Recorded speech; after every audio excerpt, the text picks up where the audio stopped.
Hey, what's up guys, Benny here and welcome to Xbox On, and it is the 1-year anniversary since Overwatch hit our Xbox Ones, so we thought it'd be a really cool opportunity to take a look at some of Overwatch's best moments of the year and also give you a chance to win a load of Overwatch swag, so make sure to watch to the end of the video to find out how, but let's get started. When Overwatch launched, it had a total of 21 different heroes for you to play and learn, so it seems fairly fitting that in a game that revolves around mastering how to play your hero to the best of your ability, that the game's first big moment after launch was unveiling the first brand new hero to the game, Ana. She was a brand new support hero that operated as a healing sniper, but was also able to knock out enemies with her sleep dart and was able to buff teammates with her ultimate so they would do 50% more damage and have a 50% increase in damage resistance, which in a big team fight could be game changing. Ana was the first, but definitely not the last new hero in Overwatch, and is something that we're very likely to keep on seeing throughout Overwatch's life cycle.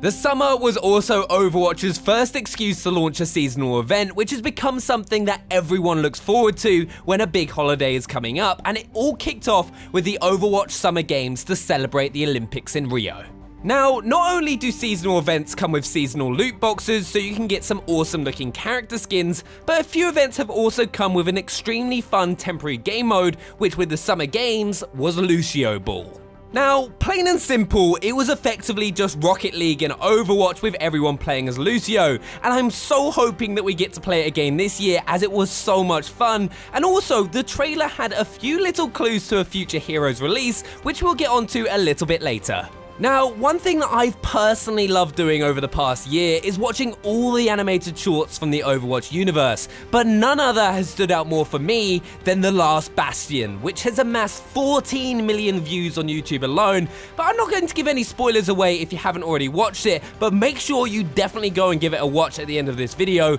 because it's pretty damn cool. As well as new heroes being introduced to Overwatch throughout the year, we've also been given a load of new maps throughout year one to help keep the game fresh and exciting. The first being Eichenwalde, which you can actually see in the background of the Last Bastion animated short, which is one of the reasons you'll find a lot of dead bastions scattered across the map. One of the biggest things that you'll notice with Overwatch is certain maps are set up for certain modes to give it the most balanced competitive experience possible, and on Eichenwalde, it's set up for a hybrid game mode starting off with the attacking team needing to capture a point to activate the payload before escorting the payload across the map and into the castle. Before Halloween, we had already had a brand new map, a new hero, had our first taste at a seasonal event with the Summer Games, so when Halloween came along, we once again got some awesome looking seasonal character skins in the Halloween loot boxes. Though the best thing that came with Halloween was the brand new PvE seasonal event, Junkenstein's Revenge. It was a 4-player co-op game mode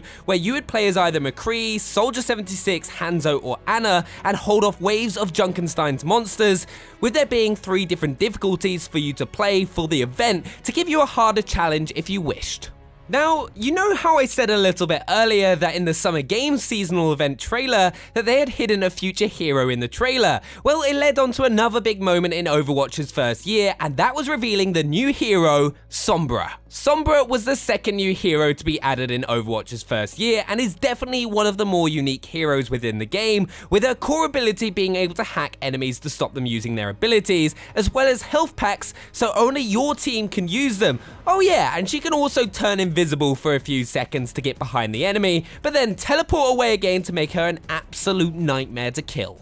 Another huge moment for Overwatch in its first year was Winter Wonderland, which like all seasonal events came with a load of awesome character skins, as well as another seasonal event which this time was May's Snowball Offensive. May's Snowball Offensive was a 6v6 game mode where players would have to try and take each other out with snowballs till the entire other team was eliminated, which was played on the seasonal map Echo Point Antarctica, which was filled with snowmen and all sorts of Christmas decorations and was just pretty awesome all round. Then to kick off the new year, Blizzard released a brand new control map for us to play on, Oasis. We first got a look at Oasis back at BlizzCon 2016, so we knew the map was coming, though the art assets for the map were incomplete at the time. And if you remember playing Lucio Ball in the Summer Games, Oasis is actually the only other map in the game to use jump pads to help you get around the map. But sadly, Oasis was the last map to be released during Overwatch's first year, but I do hope that they continue to keep adding more maps as frequently as possible. And what I also love with what Blizzard are doing with Overwatch is making all this additional content